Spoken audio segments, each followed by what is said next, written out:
ইমাম বুখারীর জীবনীতে লেখা আছে যে একটা ছাত্র খুব বড় মাওলানা গেছে ইমাম বুখারীর কাছে, না ইমাম বুখারী গেছে একজন বড় মাওলানার কাছে হাদিস শিখতে।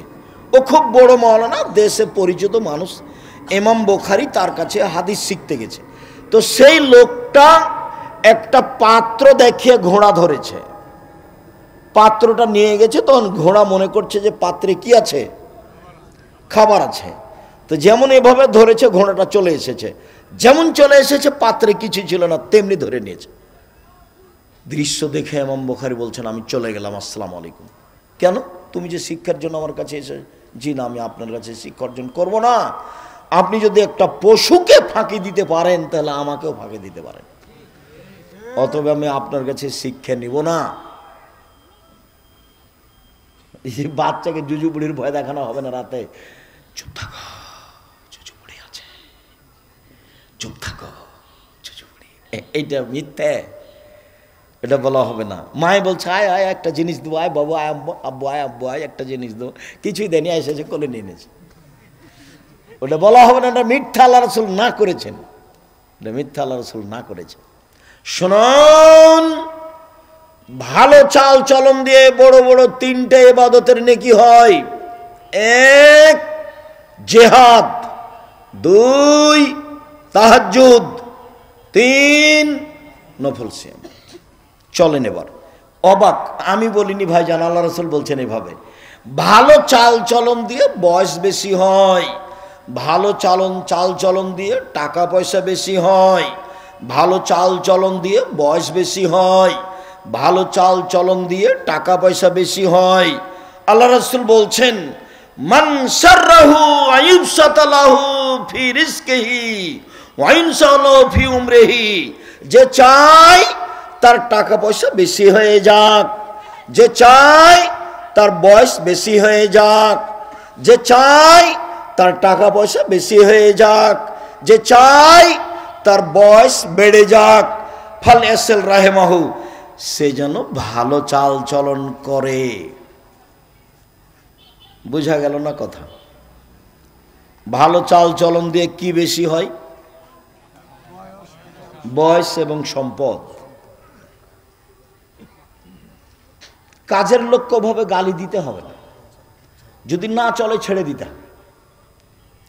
আর কাজের লোক নিতে হবে দুইটা গুণে: এক, বিশ্বস্ত; দুই, শক্তিশালী। দুইটা গুণ থাকবে। কাজের লোক কি হবে? দুইটা গুণ। এক কি? বিশ্বস্ত। দুই, শক্তিশালী। এ কথা কোথায় আছে? কোরআন মাজিদে। কার ঘটনায়? মুসা আলাইহিস সালামের ঘটনায়। মুসা আলাইহিস সালাম তো দেখলেন যে সবাই তো ভিড় করে ইদারা থেকে পানি উঠে পানি খাওয়াচ্ছে, ওইখানে দুটা মেয়ে দাঁড়িয়ে আছে কেন, কি ব্যাপার? তো মুসা আলাইহিস সালাম উঠে গেলেন, তোমরা এভাবে দাঁড়িয়ে আছো কেন? বলে, ওরা যখন চলে যাবে তখন আমরা পানি উঠে আমাদের ছাগলকে খাওয়াবো। তাহলে সেই কালো মেয়েরা পুরুষের সাথে ভিড় করে কাজ করতো না, কিন্তু মাঠে গেছে। বোঝা গেল না কথা? এটা তো কোরআন মাজিদের আয়াত। তো আমাদের আব্বা বৃদ্ধ মানুষ, ওরা যখন চলে যাবে তখন আমরা পশু প্রাণী নিয়ে গিয়ে ইদারা থেকে পানি উঠে পান করাবো। আমি পান করিয়ে দিই। তো উনি পানি উঠে ওদের ছাগলকে পানি পান করে দিলেন। এবার ওরা চলে গেল। বাড়ি গিয়ে বলছে, আব্বা একটা কথা। কি? একটা মানুষ না আমাদের ছাগলকে পানি পান করিয়ে দিয়েছে, সে খুব বিশ্বস্ত মানুষ এবং শক্তিশালী। ইঁদারার মুখের উপরটা না সরিয়ে দিল একাই, শক্তিশালী, খুব বিশ্বস্ত। তো যাও ডেকে নিয়ে আসো তাকে, পারিশ্রমিক দেওয়া হোক। তার ছেলে ছিল না, দুইটা মেয়ে। তো বড় মেয়েটা এসেছে, লজ্জা লজ্জা করে এসে বলছে, আমার আব্বা আপনাকে ডেকেছে পারিশ্রমিক দেওয়ার জন্য। তো চলো, তুমি আমার পিছে পিছে হাঁটো, আমি আগে আগে হাঁটছি। তারপর বলছে, আব্বা একে কাজের লোক হিসেবে রেখে নেন, এ খুব বিশ্বস্ত, শক্তিশালী, পারিশ্রমিক দিয়ে দেন। মেয়েরাও বুদ্ধি রাখে। তো উনি দেখে শুনে পরিস্থিতি দেখে বলছে যে কাজের লোক রাখবো না, আমি মেয়েদের সাথে বিবাহ দিয়ে দিই। শোনো, আমার মেয়ের সাথে তোমার বিবাহ দিয়ে দেবো, 12 বছর কাজ করে দিতে হবে মোহর বাবদ, 10 বছর 10 বছর কাজ করে দিতে হবে মোহর বাবদ। তাতে কোনো জুলুম নেই, আমি তোমার উপরে কোনো অত্যাচার করব না, যেটা কথা ফাইনাল সেটাই।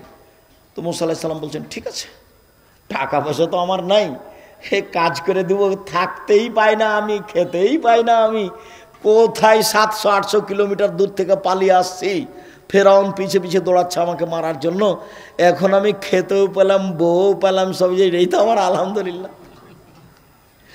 তো মুসা আলাইহিস সালামও মনে করলেন না আমার খুব ভালো সুযোগ। মুসা আলাইহিস সালামের শ্বশুরও মনে করলেন যে হ্যাঁ খুব ভালো একটা কাজের লোক পেয়েছি, এরকম কাজের লোক আমি জীবনে কোনোদিন পাইনি। এই কথাও ঠিক, তাই না? কথা এই কথাও ঠিক যে কাজের লোক একটা মজবুত বিশ্বস্ত এই। আর দায়িত্বশীল যাদেরকে নেতা করবেন, ব্যবসার বড় বড় ইন্ডাস্ট্রিজের মালিক যারা ম্যানেজার থাকবে, তাদের হতে হবে বিদ্যা বেশি দর্শন বেশি, বিদ্যা বেশি দর্শন বেশি। ফিলিলমে অল জিসমে, একটা খাটো ফাটো একবারে ছোট বাঁকা বাঁকা এরকম লোক দায়িত্ব দিবেন না, মুখখান ভ্যাংচা ট্যাংচা এরকম দিবেন না। কেমন দিবেন? বেশ দেখতে সুন্দর, হিষ্টপুষ্ট বলিষ্ঠ সুন্দর দেখতে, উঁচু লম্বা। সেটা যে তালুত আর জালুতের বাদশার ওখানে আল্লাহ বললেন যে তালুত ছিলেন ফিল ইলমে ওয়াল জিসমে, বিদ্যা এবং গঠনে, বিদ্যা এবং শরীরে তিনি ছিলেন নেতা হওয়ার মতো। এহসান এলাহি জহিরের ছেলে ইবতেসাম এলাহি জহির যখন কালকে উঠে জুমার খুতবায় কথা শুরু করলেন, আমাদের যে কণ্ঠ আছে এর চেয়ে 4 গুণ উঁচা হবে, 4 গুণ। উঠে যখন কথা বলছেন গোটা স্টেজ কাঁপছে, চেয়ার টেয়ার সব স্টেজ কাঁপছে একবারে। বহু সুন্দর বিশাল আকৃতির মানুষ, চেহারা স্রোতের একটা আছে, ওটা আল্লাহ বলছেন। যাক, মধ্যখানে কথা আসলো, কথা কাছে নিয়ে আসি। আর একবার বলি, রাসূল সাল্লাল্লাহু আলাইহি ওয়াসাল্লাম বলেছেন ভাগ্য পরিবর্তন করে লিখা হয় 2টা কাজে। পৃথিবী সৃষ্টির 50,000 বছর পূর্বে যে ভাগ্য লিখা হয়েছে, এইটা নতুনভাবে কেটে লিখে দেওয়া হবে 2টা কাজে। এক, দোয়া, দিন রাত দোয়া করেন, আল্লাহ যেটা লিখেছেন সেটা কেটে দিবেন, আর একটা লিখে দিবেন। 2, ভালো আচরণ, ভালো চালচলন, ভালো আচরণ, ভালো চালচলন। ভালো আচরণ ভালো চালচলনে যেটা ভাগ্যে লেখা আছে সেটা আল্লাহ কি করবেন? কেটে নতুনভাবে লিখে দিবেন। মনে থাকবে কি এগুলো কথা? হাদিস সব প্রায় বুখারী মুসলিম। চালচলন এবং আর একটা কি বললাম, কেটে লিখে দিবেন। ভালো আচরণ আর একটা কি? দোয়া। খুব বেশি চাইতে শিখতে হবে। আজান হলে আগে মসজিদে যেতে হবে, 2 রাকাত সালাত আদায় করে হাত তুলে দোয়া করেন। হাত তুলে দোয়া তো আমরা তুলে দিইনি, জামাতবদ্ধভাবে হাত তুলে দোয়া চলবে না বলেছি। যখন তখন হাত তুলে দোয়া করেন, বাড়িতে করেন, রাতে উঠতে শিখেন। কারফিউ জারি থাকবে আজ থেকে বাড়িতে। এটা কোন এলাকা? নাসিরাবাদ এলাকা, ত্রিমোহনী। বাড়িতে কারফিউ জারি থাকবে। দিনী বোন আপনি শুনছেন?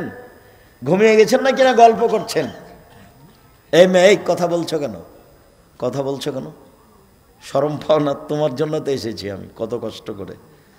সম্মানিত দিনী বোন, আপনাকে আমি সৎমা হওয়া চাই না, আপনার আমি সৎমা হওয়া চাই না, আপনার আমি মা হওয়া চাই।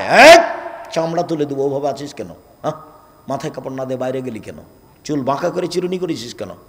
চুল সোজা করে চিরুনি কর। খোপা উপরে বেঁধেছিস কেন ধামাওয়ালিদের মতো? নিচে কর। বেনি গাঁথেরা পশুর মতো বের হচ্ছিস কেন? কে বলবে এগুলো? মা। চামড়া তুলে দেবো একবারে। ওটা বোরখা পরলি কেন? ঢিলা ঢালাটা পর। এগুলো কে বলবে? মা। আপনাকে আমি মা হওয়া চাচ্ছি, আমি সৎ মা হওয়া চাইনি। আমি আপনাকে কষ্ট দিনি। আপনার স্বভাব যদি ভালো না হয় মা হয়ে, তাহলে আপনার মেয়ের আপনাকে সৎমা বলাই উচিত, সৎমা বলাই উচিত। মা হতে শিখেন।